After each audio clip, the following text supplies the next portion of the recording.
Yow!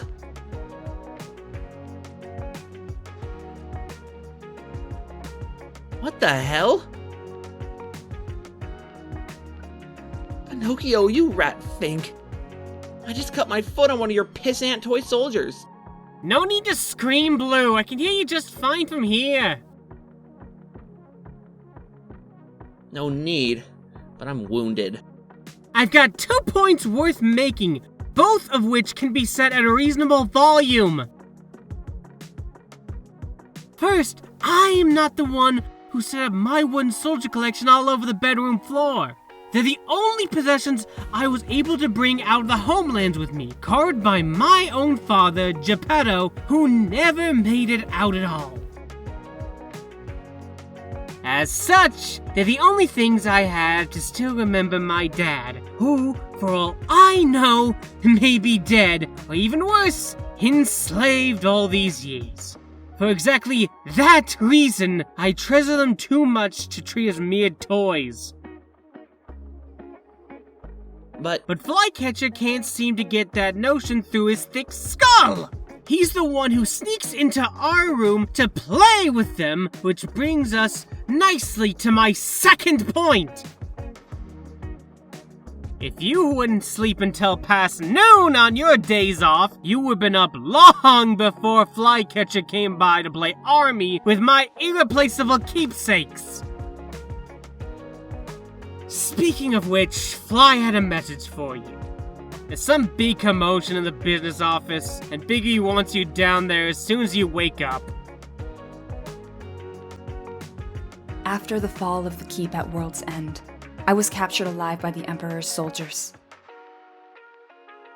For a few weeks, they used me like soldiers always treat captured women. Storm's coming. Big one. Then they sent me back into slavery, which I endured for all these centuries. Eventually, I earned their trust again and was able to make my escape. I fled to the Oz Gateway, which links to your northern land of Conda. Canada. 2 of your Fable garrisons started out to accompany me from the northern gate, but they were killed by goblins that ambushed us. I didn't know anyone was still on my tail, but they must have followed me through the gate. In any case, they were all killed, Fables and Gobs alike, and I got away. Making your way here all on your own? Yes. That's a remarkable achievement, Miss Riding Hood. You're the first Fable to escape from the homelands in more than a century. Do you have any idea what effect your arrival is going to have on the morale of the community? What effect it's already had? I don't expect special attention. Well, you're going to get it. You'll be the toast of the town. Oh, we've got troubles. Right here in Fable City. It's Fabletown. Whatever.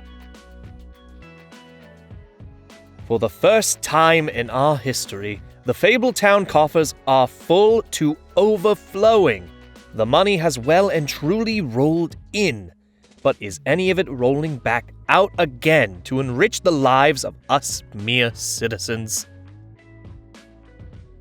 No, of course not. Our beloved mayor, who must still think he's a king with dictatorial powers, is holding tight to the community purse strings. It's as though he imagines all of the money to be his. And while he's richer than Croesus, we're left to fend for ourselves, to fail or prosper with no help from our elected government. Meanwhile, out in the Mundi, they're taken care of from the cradle to the grave. If Mundi loses his job, there's welfare. If Mundi gets sick, all he has to do is show up at the nearest hospital where he can't be turned away, because medical help is mandatory.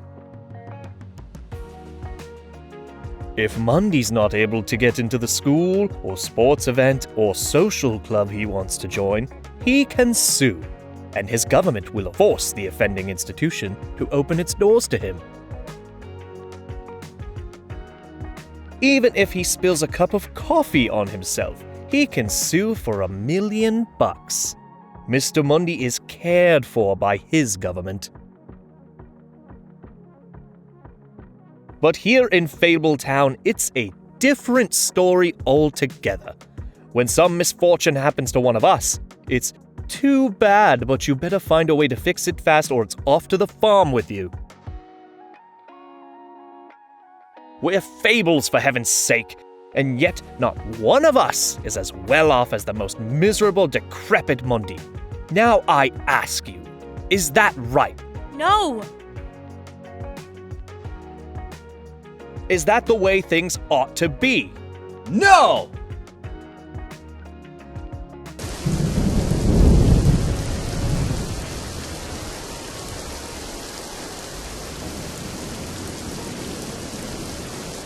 Everyone's looking for you, Blue. I know. What could they be talking about in there? King Cole's probably already hitting her up for a contribution. Excuse me, please. I'll bet she's telling them who the adversary is. Make a hole! About time. Who? Okay, Sheriff, I'm here. What's the big? Emergency! Right? Blue? But You're dead! Oh dear God, I can hardly believe my eyes. Is it really you? How can you be here, Blue? You stayed behind. I saw the boat leave without you. Long story, but I was able to join the boat after it sailed. You left me to die? No, Get your hands off of me! But I thought you were on the boat. Stay away! I need to think this through. You abandoned me, Blue, after using me for the night. Just like the soldiers treated me. At least they had the courtesy not to pretend that love had anything to do with it. I never... This didn't exactly turn out well. On the contrary, it makes perfect sense. It's precisely the right move for her to make. Should you good people of Fabletown see fit to elect me as your new mayor, I'll institute immediate and sweeping changes. The first thing the new administration will do is fund free glamours for anyone who needs them. No more will Fables be shipped off to the farm just for looking a touch inhuman. And how about government-sponsored transformations for any farm Fable who might want to end centuries of unfair confinement up there? Turning them human? What if they don't want to be human? It worked for Bigby, so why not everyone else? They can always return to the safety of the farm during those times when they want to resume being a piggy or duck or billy goat. My fellow citizens, it's time to make a proactive decision for the future of Fabletown. Red Hots! Get your Red Hots here! What are Red Hots and why are you shouting at me? Tourists, huh? Spicy hot dogs. The best treat in town. Food. He is offering us food. Hey, what gives? Why would you do that, meathead? We don't need food. We need guns. And directions to Bullfinch Street. Quickly, meat. Direct us to guns in Bullfinch Street. Or else. Help! Police! I'm being mugged here! We'd best go, brothers. I agree, brothers. Our instructions are to avoid contact with meathead authorities. I agree, brothers, though it irks me to discontinue discipling that impudent peasant. The meatheads of this world will eventually have to learn to respect their betters. We'll teach them, brothers. Imagine actually offering us food. You've been through quite an ordeal, Miss Riding Hood. rest is the best thing for you now. It has been some time since I slept. Where will I... Guest room. Comfortable. This way. Treat my house as your own. And you'll keep Blue Boy away from me. No need to see anyone you don't want to. Think of me as your personal fortress of solitude.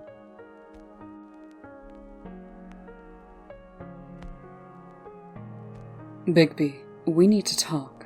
How's Boy Blue? In a mild state of shock, I sent him home for the day. So, what's on your mind, Miss White? You know, or think you know, something about Red Riding Hood. I'd like to know what it is. Sure, grab a pew. This may take a while.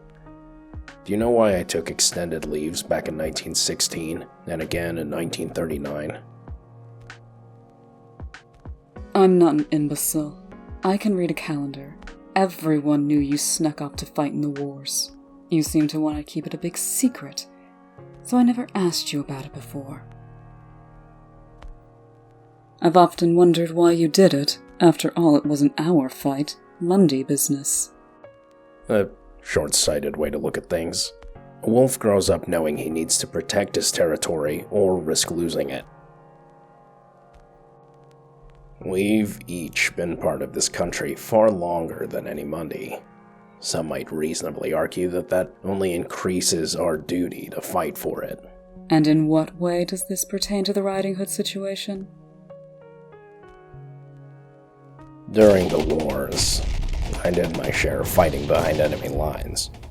Mostly on my own, but occasionally working with our commando groups. Don't worry, I never revealed my true nature to them. From time to time, we'd find it advantageous to place agents among the enemy, most often posing as defectors. One good way to ensure those defectors were taken as legitimate was to literally chase them into enemy hands, even to the extent of putting a bullet or two into them. Ich bin ein Deutscher Amerikaner. I don't want to be fighting against my own people no more. Verstehen? It was a risk, but nothing was so convincing to the bad guys, like some poor bastard wounded in the process of joining up with them. Oh my god. You think Riding Hood is a spy placed here by the adversary? You heard her story. A carload of goblins tried to kill her during her getaway, to keep her from reaching us. Pretty convincing, wouldn't you say? And back in the Battle of the Keep at World's End, Boy Blue said she showed up there in very similar circumstances. Grievously wounded, or trying to reach our side. You think she was the adversary's spy, even then? The enemy commander back then swore no one would be taken alive when the garrison fell. In previous battles, such threats were always carried out. So why did they let her, and only her, live? Did they really need one more scrub woman so desperately? Also, the Canada Gate has been blocked for nearly 200 years, and it was closed from the other side, by the adversary's forces, not ours. Summon the court warlocks. I want this gate shut down by nightfall. Who opened it again? And how did she get away from the carload of goblins? She told us. She drove away after the 2 Fable cards fell defending her. Yeah, and who taught her how to drive? And who provided the pursuing gobs with a car of their own? It was all a setup? Someone in the homelands carefully prepared every player to act his part. One pedal is for making the machine go, one makes it stop, and the third is needed to change gears. What's gears? But they overdid it. This is just superstition, though. None of it constitutes actual evidence. Sure. It's all just a bunch of suspicions so far, and I'm naturally suspicious. but it's worth looking into, wouldn't you agree? So, what are you going to do? Sniff around. In the meantime, you need to ride herd on King Cole. He's a bit too delighted with our new arrival, ready to grant her immediate Fable citizenship. She's good news, and any good news is good for contributions. It's always about money with our mayor. No government can work without it. You shouldn't be so quick to impugn his character. Point taken. How many signatures do we have so far, Hobbs? 67, sir.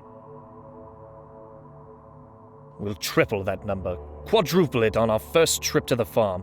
My speech will play especially well up there. I imagine so, sir. We're going to need posters with lots of red, white, and blue on them. Since we've no flag of our own, we'll borrow the patriotic colors of our adopted country. A flag of our own might be a nice touch, Your Grace. Capital idea, Hobbs. Write that down. Wake up, Grimble. I'm going to be traveling for the next few days, maybe longer. Here's what I want you to do while I'm gone. More of this magnificent glazed lamb, my dear? No thanks, I'm stuffed. Get a bit more wine to wash it all down?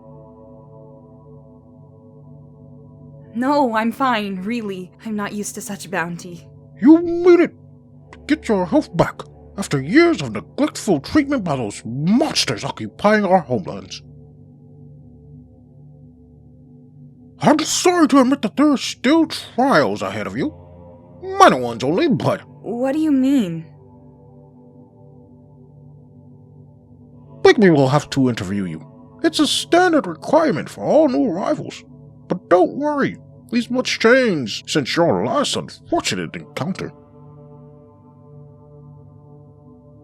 What do you mean? I don't know Mr. Bigby. I've never met him. Not as he is now, but back when he was fully a ravenous wolf. A wolf? Oh my god, he was the wolf? The one who... What kind of monsters are you people? Wait, it's not like that. First you subject me to the boy who abandoned me to be raped and enslaved, and now you'll have me interrogated by the wolf who tried to kill me? What? This